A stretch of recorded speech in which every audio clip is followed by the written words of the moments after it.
저에게 주신 하나님의 말씀을 받들어 읽겠습니다. 먼저 신약 본문 첫 번째 본문 요한복음 14장 15절로 17절 그리고 25절로 27절 말씀입니다. 제가 받들어 읽겠습니다. 너희가 나를 사랑하면 나의 계명을 지키리라.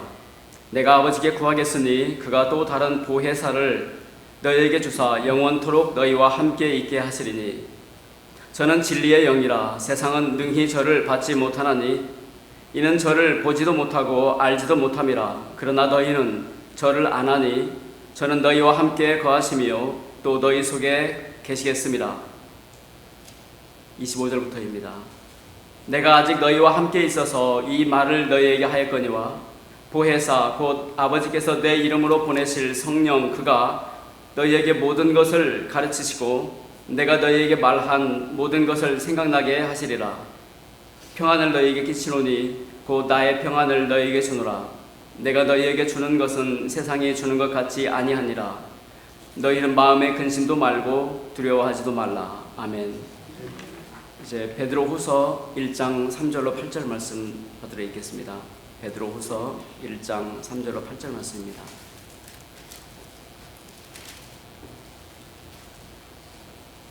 읽겠습니다. 그의 신기한 능력으로 생명과 경건에 속한 모든 것을 우리에게 주셨으니 이는 자기의 영광과 덕으로서 우리를 부르신 자를 알림으로 말미암음이라. 이로써 그 보배롭고 지극히 큰 약속을 우리에게 주사 이 약속으로 말미암아 너희로 정욕을 인하여 세상에서 썩어질 것을 피하여 신의 성품에 참여하게 하는 자가 되게 하려 하셨으니 이러므로 너희가 더욱 힘써 너희 믿음의 덕의 지식을, 지식의 절제를, 절제의 인내를, 인내의 경건을, 경건의 형제 우애를, 형제 우애의 사랑을 공급하라. 이런 것이 너희에게 있어 흡족한즉 너희로 우리 주 예수 그리스도를 알기에 게으르지 않고 열매 없는 자가 되지 않게 하려니와. 아멘. 이것은 주의 말씀입니다. 잠깐 기도하시겠습니다.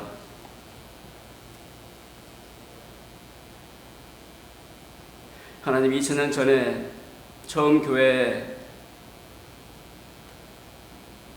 말씀하셨던 이 말씀을 이전에 저희들이 받들어 읽었습니다. 주의 영께서 이미 저희 마음 가운데 일하셨습니다. 하나님, 이제 저희들이 묵상을 나눌 때 저희들의 묵상이 우리 하나님을 기쁘게 해드리기를 원합니다. 감사합니다. 예수님 이름으로 기도합니다.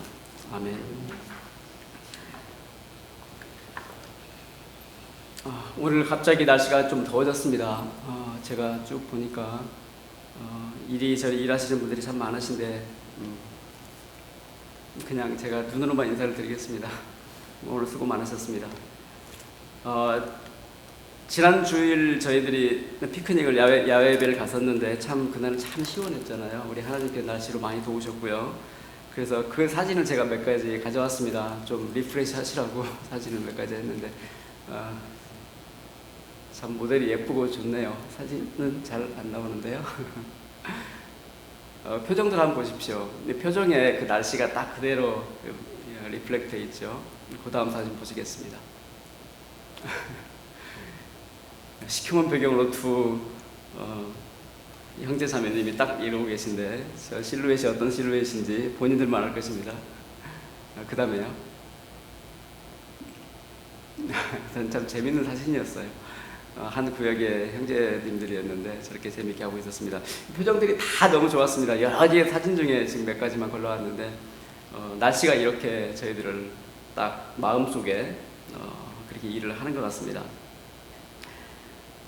교회 성령 강림절을 맞이해서 이제 예루살렘 교회가 생기지 않습니까? 처음에 그랬을 때 예루살렘 교회의 모습을 이제 말씀이 그렇게 기록을 하잖아요. 이들은 사도의 가르침을 나누었다.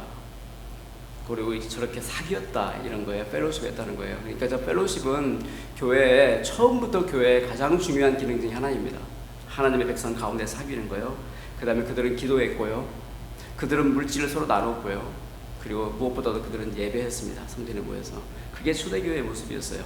그렇게 했더니 어떤 일이 벌어졌죠? 하나님께서 구원받는 자를 더하셨습니다. 날마다. 그게 초대교회 역사였습니다. 요거 하나 기억을 하고요. 그 다음에 두 번째로 또 잠깐 나눌 것은 제가 처음에 여기 처음 화면에 5월 18일이라는 날짜, 수요일 날짜가 딱 나와 있어서 제 마음속에 역시 한국의 5.18을 기억하지 않을 수가 없었습니다. 제가 고등학교 시절의 그 기억인데 제가 같이 하숙하던 친구가 캐톨릭 신자가 있었어요. 근데 그 아이가 광주 현지에서 바로 왔던 수녀님으로부터 얘기를 전해 듣고 저에게 5월 19일 날 사실을 전한 거였어요. 그래서 기억이 지금도 납니다. 참 가슴이 많이 아프고요. 고인들을 추모하고 또 유가족들을 위로하는 마음이 여전히 있습니다. 참 진실한 회개가 있고 또 진실한 치유가 있고 그래서 진정한 화해가 한국에 있었으면 하는 마음이 계속 있습니다. 그리스도인이 20%가 넘는 한국에서 참 공의가 바로 서고 또 약자가 보호를 받고 그러한 나라가 될 수 있기를 저희가 기도 가운데 계속 기도를 했으면 좋겠습니다. 오늘 제가 나눌 말씀은 파트가 두 가지 파트가 될 텐데요. 레슨 첫 번째는 성령 강림 그리고 성령님에 대한 묵상이 되겠습니다. 그리고 두 번째 레슨은 그 성령님께서 실제로 오셔서 초대교회 리더, 구체적으로는 베드로입니다. 사도 베드로를 통해서 어떤 일을 하시고 도대체 무슨 고를 가지고 이 초대교회 일을 하셨는지 그거를 오늘 본문 말씀을 통해서 묵상을 하려고 합니다. 새벽 이른 시간에 저희 교회에는 항상 빗자루질을 하는 그런 부지런한 소빌들이 있습니다. 이분 저분 계신데요. 그러니까 대회배실 저 앞쪽에 보면 약간 이렇게 건물이 저희 건물이 이렇게 돼 있잖아요. 그래서 회랑은 아니지만 어떤 약간 회랑 비슷하게 돼서 거기에 이제 낙엽들이 좀 쌓이고요. 그 다음에 제가 그 좁은 문이라고 불렀던 이 뒷문 쪽에 거기에도 역시 낙엽들이 좀 밤에 이렇게 모여듭니다. 그러니까 저희들이 잠든 시간에 바람이 불어 있었다 하는 그런 증거입니다. 바람은 눈에는 보이지 않습니다. 하지만 분명히 있는 존재입니다. 그로 인해서 세상에는 변화가 있습니다. 그런데 이 변화는 참 복스러운 변화입니다. 그게 하나님의 창조의 질서이기도 합니다. 이 세상의 변화가 그 변화에 바람이 없다 하고 한번 가정을 해보십시오. 모든 것이 정말로 정막한 그 화성의 표면이나 달의 표면 같다고 그렇게 생각을 해보십시오. 고요의 바다 이렇게까지 부르잖아요. 그 고요함이 100년이라면 어떻겠습니까? 10,000년이라면 어떻겠습니까? 가끔 불어주는 폭풍, 토네이도가 정말 반갑지 않았겠습니까? 저희들의 삶과 저희들의 삶이 펼쳐지는 터전에는 항상 변화가 있습니다. 그리고 우리 하나님의 사람들은 우리 주님의 영이 주도하시는 변화, 그 성령의 바람에 눈을 뜬 사람들입니다. 거기에 생명이 있다는 것을 알고 그것에 민감하게 반응합니다. 저희들의 존재의 촉수를 그 성령의 역사에 맞추는 사람들입니다. 성경은 그들을 영적인 사람이다 이렇게 부릅니다. 그리고 또 다른 말로 그리스도인이다 이렇게 부릅니다. 오순절 성령님께서 강림하셨을 때 그 장면만 생각해도 막 기쁘죠. 마가의 다락방에서 정말 성령 충만을 받은 사도들이 또 제자들이 각 나라의 방언으로 이제 복음을 선포하기 시작합니다. 성경은 그거를 14개 그 지역 이름을 14개를 제가 세어보니까 그래요. 14개 지역을 하나하나 기록했습니다. 그 방언으로 이제 복음을 선포하는 사건의 현장이 있었습니다. 그 현장에서 사도 베드로가 행했던 첫 번째 설교가 시작이 이러합니다. 사도행전 2장에서 요엘의 말씀을 이렇게 인용을 해요. 말세에 내가 내 영으로 모든 육체에게 부어주리니 너희 자녀는 예언할 것이요 너희의 젊은이들은 환상을 보고 너희의 늙은이들은 꿈을 꾸리라. 너희 젊은이들은 환상을 보고, 저거는 제가 회심하던 1982년에 대학교 1학년 때 여름 수련회 때 저희 수련회 주제였습니다. 너희 젊은이들은 젊은이여 환상을 보라, 그 주제였습니다. 그때 내가 내 영으로 내 남종과 여종들에게 부어주리니 저희가 예언할 것이요 누구든지 주의 이름을 부르는 자는 구원을 얻으리라. 이게 베드로의 설교였습니다. 뒤에 쭉 더 이어집니다만 이들의 사도들의 모습, 제자들의 모습은 이랬던 것이에요. 바로 그날 자신들이 지금 목도하고 있는, 경험하고 있는 현실이 있었습니다. 마가의 다락방에서 주의 영이 모든 이들에게 부어지는 그 현실에 그들은 놀라지 않았습니다. 자신들이 바로 선지자 요엘이 말한 바의 자녀들이고 젊은이들이다. 그들은 확신하였습니다. 바로 그렇게 그들은 현실의 리얼리티를 직시했습니다. 그리고 하나님의 말씀, 요엘서죠. 그 말씀을 또렷하게 기억했습니다. 그리고 그것을 바로 해석했습니다. 그리고 용감하게 순종했습니다. 여러분, 순종에는 용감이 필요하잖아요. 용기가 필요하지 않습니까? 용감하게 순종했습니다. 그래서 회개와 제사함의 복음을 그들은 외쳤습니다. 이것이 바로 성령 충만을 경험하고 있는 사람들의 패턴이에요. 모습이에요. 현실을 똑바로 직면합니다. 피하지 않습니다. 두 번째, 하나님의 말씀을 똑바로 기억하고 올바로 해석합니다. 그리고 세 번째, 나사렛 예수의 복음을 선포하고 그 길을 걸어갑니다. 그렇죠? 바로 이 성령님을 저희들 정말 마음속 깊이 환영합시다. 성령님이 저희들의 힘입니다. 마음을 크게 열어서 기쁨으로 맞이합시다. 그리고 거기서 진짜 힘을 받아서 정말 서로를 격려하고 앞으로 나아가도록 합시다. 이제 오늘 저녁에 주신 본문의 말씀을 통해서 하나님께서 어떤 분이셨는지, 또 어떤 분이신지, 또 그분의 마음은 어떤 것이었고 그분의 뜻이 무엇인지 저희들의 영적인 촉수를 한번 날카롭게 한번 세워보십시다. 그래서 거기서 받을 수 있는 교훈을 나눠보도록 하겠습니다. 조금 전에 제가 오순절 성령 강림과 베드로의 복음 선포 장면을 잠시 살폈습니다. 그래서 성령 충만한 이들의 특징을 말씀을 드렸는데, 오늘 요한복음 14장의 본문에서 예수님께서 제자들에게 앞으로 오실 성령님에 대해서 직접 설명하는 그런 모습을 담고 있습니다. 먼저 예수님께서는 성령을 요한복음 14장 16절과 17절에서 보혜사 그리고 진리의 영 이렇게 소개하셨습니다. 보혜사는 카운셀러입니다. 그러니까 어려운 처지에 놓은 이들을 돕는 사람들입니다.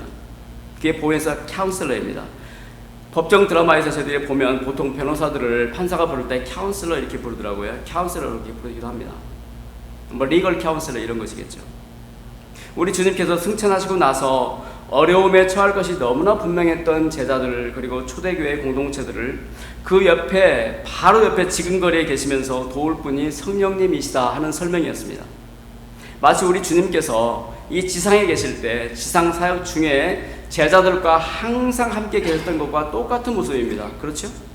성령께서 교회와 동거하시는 모습이 바로 그 모습입니다. 또한 진리의 영, Spirit of Truth, 그렇죠? 이것은 진리를 드러내시는 영이다 라는 뜻 정도로 저희들이 해석할 수 있을 것입니다. 역시 우리 예수님께서 이 땅에서 사역하실 때 진리이신 하나님 아버지의 진면목을 세상 가운데 드러낸 것하고 똑같은 패턴입니다. 이어서 우리 주님께서는 성령께서 하시는 미니스트리, 사역에 대해서 이렇게 말씀하셨습니다. 26절 보십시오. 26절입니다. 그가 너희에게 모든 것을 가르치시고, 저희들 잘 기억하십시다. 가르치시고 내가 너희에게 말한 모든 것을 생각나게 하시리라. 여러분, 이것이 저희들한테 너무나 현실 아닙니까? 지금 너무나 현실 아닙니까? 오늘 이 저녁에도 그것이 실현되고 있는 것이에요. 성령님께서는 가르치시는 분입니다. 그리고 생각나게 하셔서 저희를 일깨우시는 분입니다. 그분이 가르치시며 생각나게 하시는 것이 바로 무엇이라고요? 예수님께서, 그렇죠? 이 땅에서 가르치시고 제자들에게 말씀하신 것들이라는 것이에요. 그렇죠. 분명히 그렇죠. 그러니까 우리가 성령의 일을 분별할 때 어떻게 분별하겠습니까? 성령께서 기뻐하시는 일이 무엇인지를 저희들이 어떻게 분별하겠습니까? 그 기준은 첫 번째, 복음서가 말씀하고 있는 우리 주 예수 그리스도의 가르침입니다. 그렇죠? 그리고 또 그 성령님의 가르치심과 깨우치심으로 증거된 사도들의 서신서, 계시록, 이 신약 성경입니다. 맞죠? 그리고 예수 그리스도라는 렌즈로 저희들이 다시 해석하는 무엇이겠습니까? 구약 성경 말씀이에요. 그렇죠? 바로 이것을 통해서 저희들은 성령님의 일을 분별하고 성령께서 무엇을 기뻐하시는지를 저희들은 아는 것이죠. 그리고 또 하나 덧붙인다면 교회의 역사와 교회의 전통을 통해서 이해되고 해석된 그런 공통적인 질서, 그리고 가치, 이런 것들이 거기에 더 추가될 수 있을 것입니다. 요약합니다. 첫 번째, 성령님께서는 아버지께서 아들을 통해서 보내신 분입니다.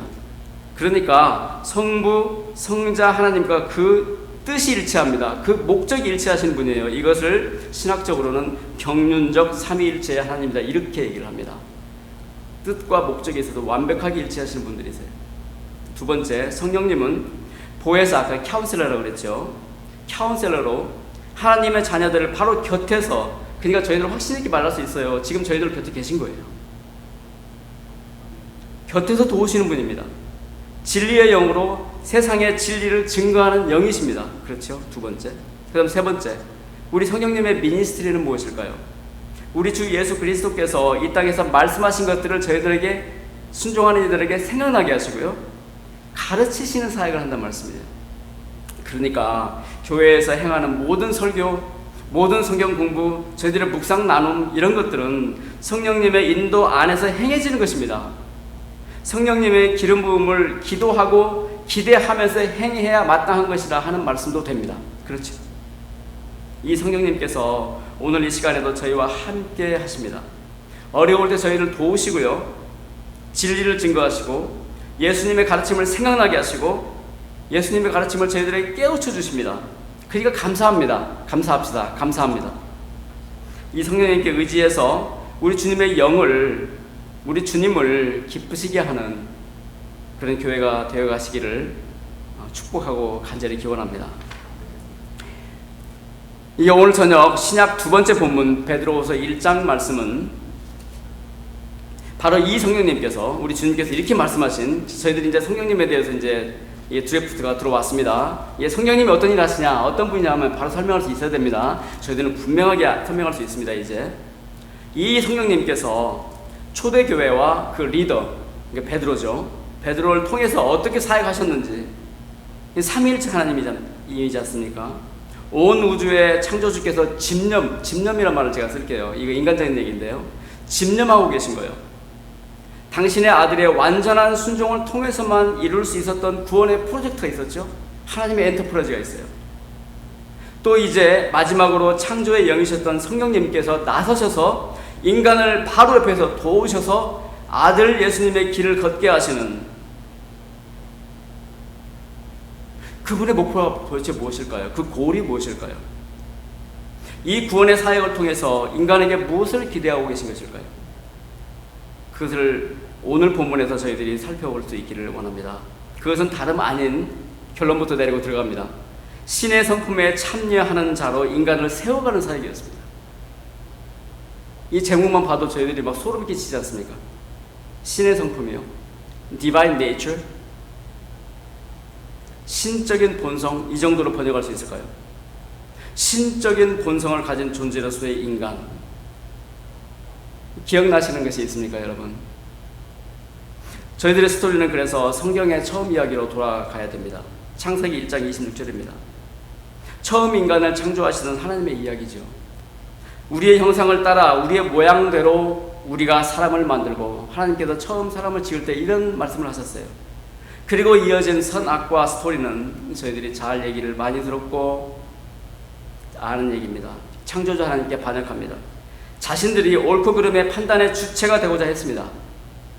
그리고 더 나아가 창조주 하나님을 적극적으로 비판하네요. 반역합니다. 바로 그런 비극적인 전설로 끝이 납니다. 근데 이것이 이야기의 끝은 아니었습니다.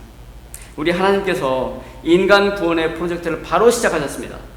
오늘 본문은 바로 이 하나님의 속내를 비추어 보여주고 있는 것 같습니다. 신의 성품에 참여하는 자로서의 인간입니다.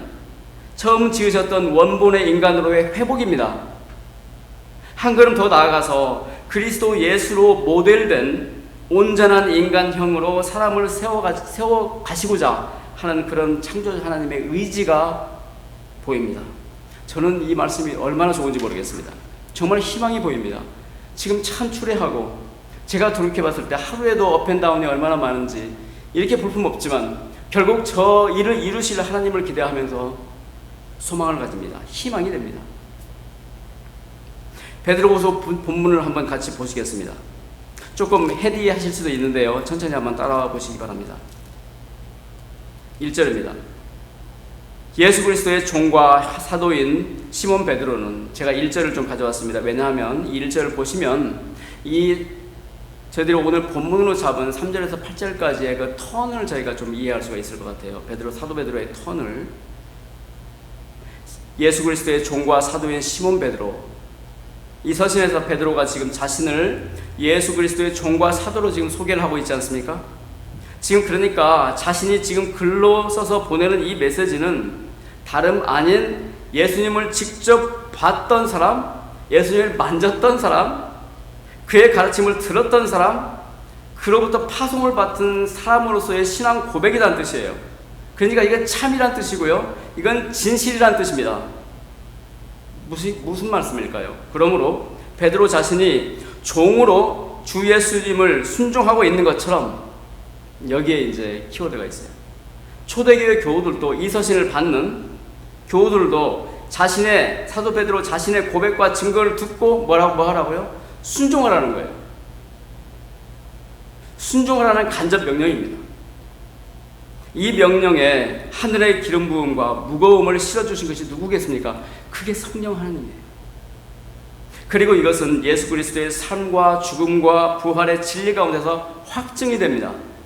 그래서 이 서신은 하나님의 말씀이 되고요, 성경이 되고요, 캐논이 된 것이에요. 그렇게 받아들여진 것입니다. 저거 한번 보십시오. 온전히 순종하는 그리스도에 있는 한 사람의 이 영적 무게감이 느껴지십니까? 그 이름 시몬 베드로. 베드로 자신이 어쩌면, 아니요, 확실하게 아까 말씀드렸던 하나님의 신의 성품, 디바인 네이처에 참여하고 있는 모델이 되고 있습니다. 1절 중반절을 보시면은요, 우리 하나님과 구주 예수 그리스도의 의를 힘입어, 의가 또 하나의 키워드가 있습니다. 우리 하나님의 의는 세상과는 다르지 않습니까? 세상의 공의와는 다르지 않습니까? 우리 하나님의 의는 불의한 인간의, 불의한 세상의 옳고 바름을 깨우쳐 주십니다. 하나님과의 관계에 바로 돌아서서 들어가서 회복되고 그걸 즐기는, 거기까지 인도하시는 그 수고를 함께 담는 게 하나님의 의예요. 그래서 이거를 세상 사람들은 뭐라 부르냐 하면, 정의학자들은 뭐라 부르냐 하면 회복적인 정의다 이렇게 부릅니다. Restorative Justice라고 부릅니다. 세상의 저스티스는요, 그냥 벌 주는 거예요. 죄 진 만큼 벌 주면 그것이 페어예요. 하나님의 정의는요, 하나님의 의는요, 회복시키는 것입니다. 거기까지 수고하시는 거예요. 그게 하나님의 의입니다. 근데 여기서 사도가 얘기하기를 바로 이 의가 우리 하나님과 구주 예수 그리스도의 공동작품이라고 합니다. 우리 하나님과 구주 예수 그리스도의 의. 우리 하나님의 뜻과 섭리가 있었습니다. 아들 예수님의 순종이 있었습니다. 그분이 임마누엘 하셨고요, 공생애를 사셨고요, 십자가를 지셨고 부활하셨습니다. 그리고 이제 드디어 성령께서 오신 것입니다. 1절 하반절을 또 보십시오. 이어서 동일하게 보배로운 믿음을, 그 믿음이 어디서 왔다고요? 그 의로부터 왔다 합니다. 믿음을 우리가 같이 받은 자들에게, 받은 그러죠.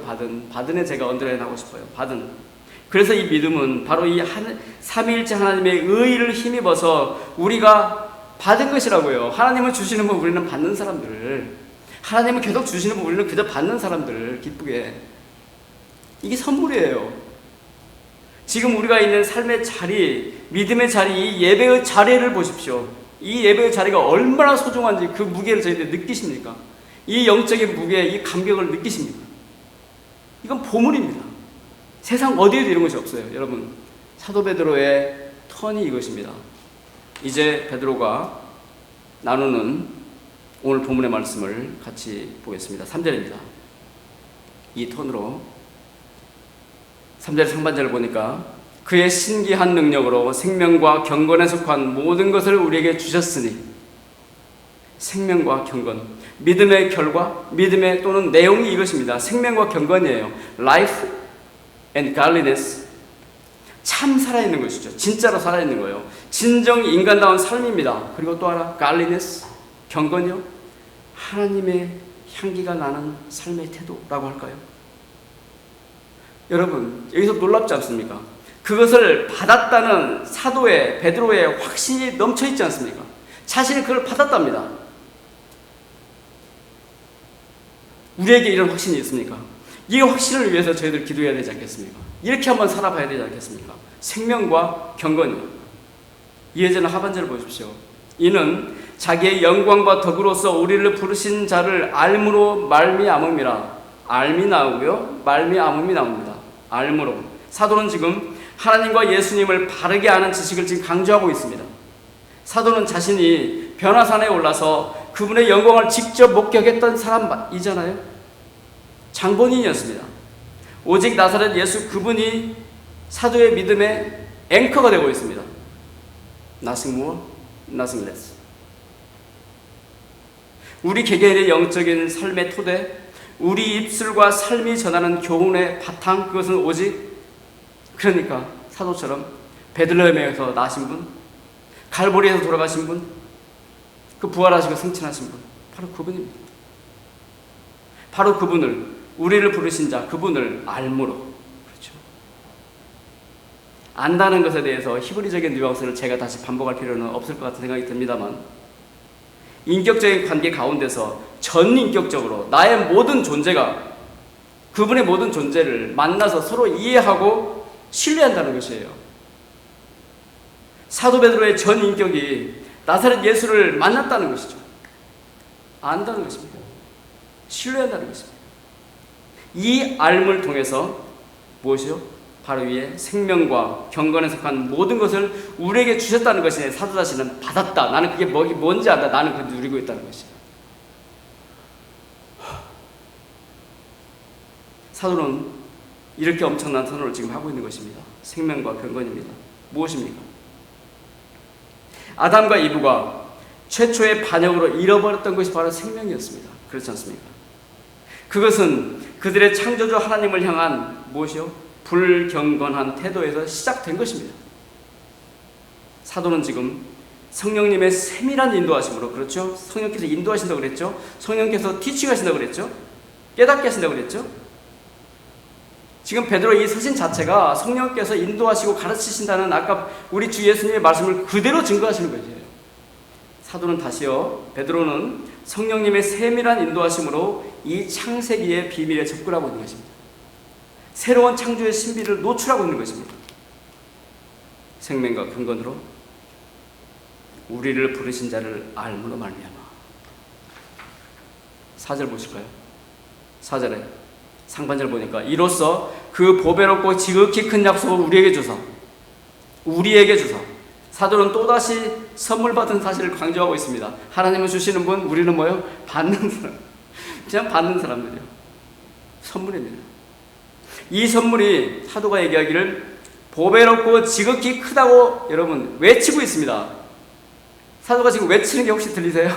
사도는 지금 외치고 있는 거예요. 그의 약속의 선물이 보배로운 것을 아는 이들에게 복이 있을 것입니다. 귀하게 여기는 것만큼, 딱 그만큼 우리 하나님의 약속은 우리의 속사람 안에서 소중하게 작동할 것입니다. 딱 그만큼이요. 내가 보배롭게 여기는 그만큼이요. 4절 하반절 보십시오. 이 약속으로 말미암아 너희로 정욕을 인하여 세상에서 썩어질 것을 피하여 신의 성품에 참여하는 자가 되게 하려 하셨습니다. 이 보배롭고 크신 선물을 주신 목적이 무엇일까요? 드디어 성령께서 사도의 펜을 통해서 그걸 드러내시는 거죠. 신의 성품에 참여하는 자가 되게 하려 하셨으니 participate in the divine nature. 하나님의 형상을 따라 지으심을 받은 인간입니다. 그 모습으로의 회복입니다. 나사렛 예수께서 이 땅에서 보여주신 삶입니다.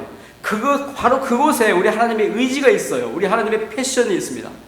그분의 고울이 거기 있어요. 그렇지 않습니까? 그러므로 이 창조주 하나님의 고울을 확인받은 우리는 이제 어떻게 살아야 되겠습니까? 사도는 제자로서, 사도로서, 또 장로 직분을 섬기는 초대교회의 신앙인으로서 자신의 삶 전체를 통찰하는 거예요. 그리고 이제 하나하나 짚어나갑니다. 어린 교우들을 권면합니다. 5절부터 7절입니다. 5절부터 7절입니다. 이것이 특별한 얘기는 아닐 것입니다. 보십시오. 믿음, 덕, 지식, 절제, 인내, 경건, 형제 우애 사랑. 제가 믿음하고 사랑은 파란색으로 하이라이트 했습니다만 이 두 가지를 빼놓고는 나머지는 특별한 거 아니지 않습니까? 이방인들도 누구나 다 공감하는 삶의 스타일이에요. 제가 새벽 예배 때 잠깐 말씀 나눴습니다만 마르커스 아우렐리우스 저희들 잘 알잖아요. 그분의 명상록을 잘 알지 않습니까? 세네카도 잘 알죠? 소크라테스, 플라톤, 공자, 맹자, you name it. 현자라고 하는 사람들은 다 그들의 도덕에 대한 권면이나 이런 리스트 다 얘기해요. 믿음은 아닙니다. 사랑은 아닙니다.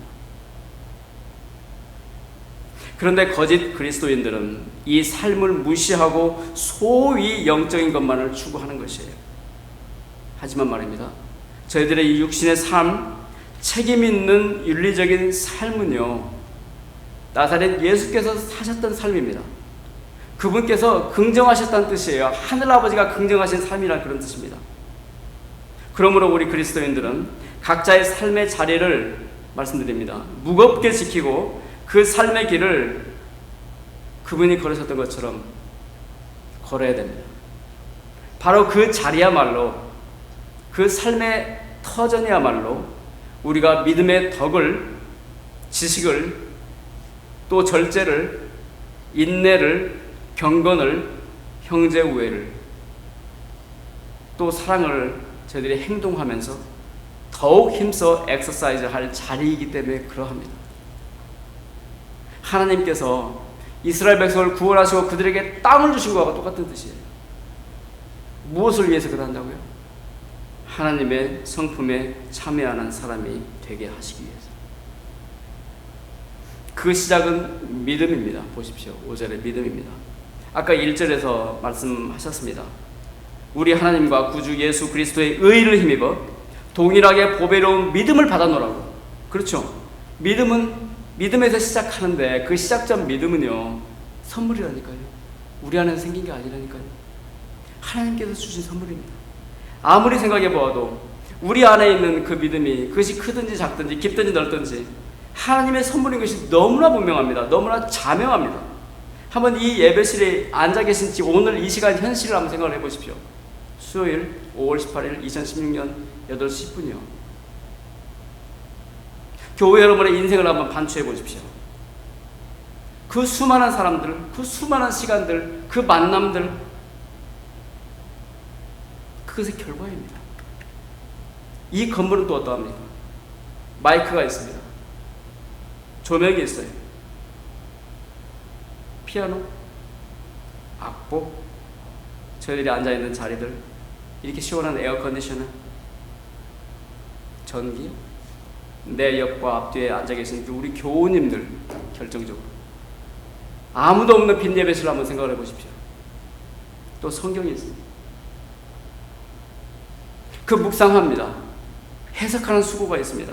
나눕니다. 저희들 찬송하고 기도합니다. 저희들에게 예전의 전통이 있어요. 그 어느 것 하나 나의 힘으로 내가 한 것이 있다 생각되시면 지금 말씀하십시오. 단 한 가지도 없습니다.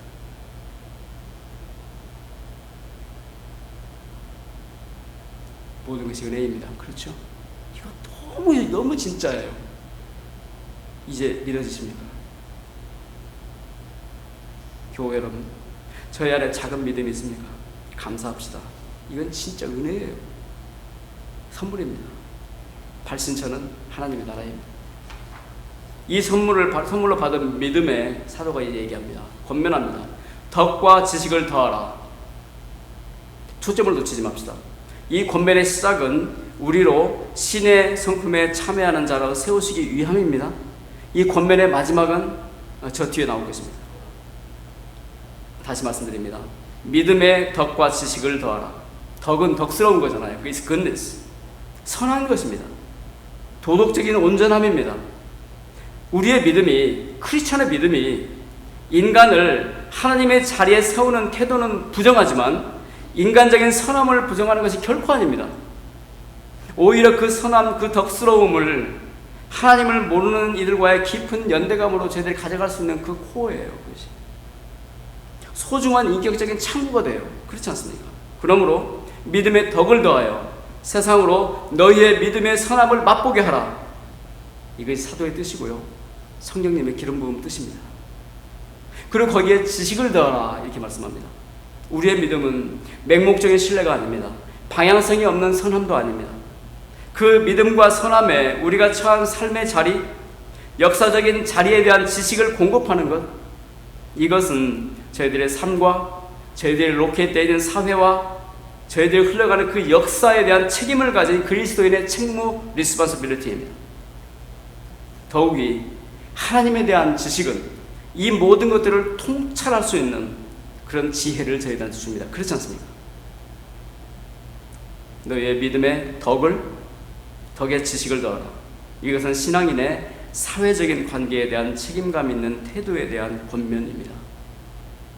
이제 사도는 신앙인 개인을 이렇게 들여다보는 거예요. 그래서 이렇게 권면합니다. 믿음의 덕의 지식을, 그리고 이 지식에 절제와 인내를 더하라 그럽니다. 절제요, self control. 악한 세상 가운데서 그리스도인으로서 스스로 선다는 것은 절제 없이 가능하지가 않습니다. 그렇지 않습니까? 악한 욕망에 대한 절제가 있어요. 이웃에 대한 탐욕에 대한 절제가 있어요. 심지어요, 선한 의도를 담은 행동이랄지라도 이웃의 형편을 살피는 자기 절제가 필요할 때가 있습니다. 셀프 컨트롤입니다. 인내는 어떠합니까? 영어로 보니까 챔프런스 그랬네요. 절제가 자신의 욕구를 누르는 것이라면, 컨트롤하는 것이라면, 인내는 일터에서, 또 사명자로서 사역 중에, 가정에서, 학업에서 선한 성취를 위해서 깊이 참고 퍼시스턴트하게 나아가서 결국 성취에 이르는 힘이에요. 그것이 인내입니다. 하나님께서 선물로 받은 믿음에 사회적인 관계 안에서 덕과 지식을 더하고, 그리고 이제 개인적인 선한 성취를 위해서 절제와 인내를 더하라. 사도가 이렇게 깊이 있는 권면을 하고 있습니다. 그리고 이제 신앙 공동체의 삶 가운데서 경건함과 godliness, 그리고 형제 우애를 더하라, 이런 권면을 사도가 덧붙이고 있었습니다. 사회적인 관계, 개인적인 성취, 그리고 신앙 공동체의 삶. 더 있을까요? 네, 사도가 마지막으로 얘기하는 것이 사랑입니다. 사랑을 더하라. 그런데 이 사랑은요, 처음 시작인 믿음이 하나님의 선물이었던 것처럼 이 사랑도 역시 하나님의 선물이지 않습니까? 스스로 작동합니다. 이거는 사랑은 스스로 작동하는 신적인 힘이에요. 신적인 능력이에요. 우리가 어떻게 만들어내는 것이 아닙니다. 우리는 그저 사도가 권면하고 있는 이 노력들 가운데 믿음으로 시작해서, 이것도 선물이었죠. 믿음으로 시작해서 사랑으로 어떻게 한다고요? 그저 스며들 뿐입니다. 우리 주님께서 우리를 불쌍히 여기셔서 돌아보시면 우리 가운데서 기적처럼 발생하고 꽃피어나는 것이, 그것이 하나님의 능력이고 그것이 사랑입니다. 저는 그렇게 생각합니다. 이제 사도의 결론입니다. 무엇입니까? 아까 저희들이 초점을 놓치지 말자고 그랬죠. 이 권면의 시작은 우리로 신의 성품에 참여하는 자로 세우시기 위한 거다 이렇게 했습니다. 그리고 이 권면의 마지막은 바로 이것입니다. 8절입니다. 이런 것이 너에게 있어 흡족한즉 너희로 우리 주 예수 그리스도를 알기에 게으르지 않고 열매 없는 자가 되지 않게 하는 것이다. 이런 것이 너에게 있어 흡족한즉. 이런 것이 저희들에게 있습니까? 그래서 흡족합니까? 그러면 저희들은 우리 주 예수 그리스도를 알기에, 다시요, 알기에 전인격적인 관계 안으로 들어가는 그 알미요, 그 아는 것에 어떻게 돼요? 게으르지 않고, 영어로 번역을 보니까 조금 더 마음에 와닿네요. effective하게 된다는 뜻이에요. effective하다는 뜻이에요. 저희들이 그 알아가는 그것이 effective하다고요. 실제로 그것이 이루어진다고요. 그냥 겉으로 스쳐가는 게 아니고요. 이런 걸 하면. 그 다음에 열매 없는 자가 되지 않게 한다. 뭐죠? 영어로 보니까 productive, 열매를 맺는다는 뜻이죠. effective하고요, productive한 제자가 된다, 그런 뜻입니다. 여러분, 이것은 지금 제 눈에는 예수님의 제자 베드로 자신의 신앙 간증으로 들립니다. 그가 이어서 말합니다. 이같이 하면, 즉 우리의 책임을 묵묵히 붙들면 어떻게 해요? 덕의 지식을, 절제와 인내를, 경건과 형제 우애를 이렇게 붙들면 이미 이루어 주신 하나님의 구원이 우리의 삶 가운데 온전한 현실이 되어 간다. 이렇게 말씀하고 있습니다. 삼위일체 하나님과 구원받은 우리의 공동 작업으로 그것이 리얼라이즈 되는 거예요. 하나님의 동역자가 되는 것입니다. 그리고 이 작업에 참여한다는 것을 번역하자면 저는 이렇게 번역합니다. 신의 성품에 참여하는 것이다. 그리하여 우리 주 예수 그리스도의 영원한 나라에 들어감을 넉넉하게 너에게 주실 것이다. 사도가 이렇게 매짐합니다. 교회 여러분, 이것은 주의 말씀입니다. 이 하늘의 복이 먼저 저에게 또 우리 교회 여러분 모두에게 또 저희들의 자녀들에게 임하시기를 간절히 축복합니다. 간절히 기원합니다. 기도하시겠습니다. 하나님, 성령께서 도우심으로 저희들이 주를 사랑할 수 있게 되었나이다. 그래서 주를 사랑함으로 저희들이 주의 계명을 지킵니다. 하나님, 우리 주님께서 하나님께서 주님의 이름으로 보내신 성령께서 저희와 늘 함께 하신 걸 저희들이 가슴을 두드리며 감사합니다. 진리의 영께서 진리를 저에게 드러내시는 그 수고를 감사합니다. 하나님, 그래서 저희들이 평안합니다. 하나님, 이 베드로 사도 제자 베드로를 통해서 이렇게 깊은 지식을 주신 것처럼 생명과 경건 안에서 그 능력으로 주께서 주신 그 능력으로 하나님 저희들의 삶을 신의 성품에 참여하는 자로 주께서 인도하시는 대로 저희들이 빌리게 나갈 수 있는 그 최선의 힘을 애를 쓰도록 도와주십시오. 저희들은 아무것도 없지만 믿음을 선물로 주신 하나님께서 저희들의 애씀을 걸음삼아 사랑의 능력을 저에게 더하시고 그래서 넉넉하게 그리스도의 나라로 저희들을 인도하실 걸 믿습니다. 말씀에서 그렇게 하셨으니 그 말씀 저희들이 믿습니다. 감사합니다. 예수님 이름으로 기도합니다. 아멘.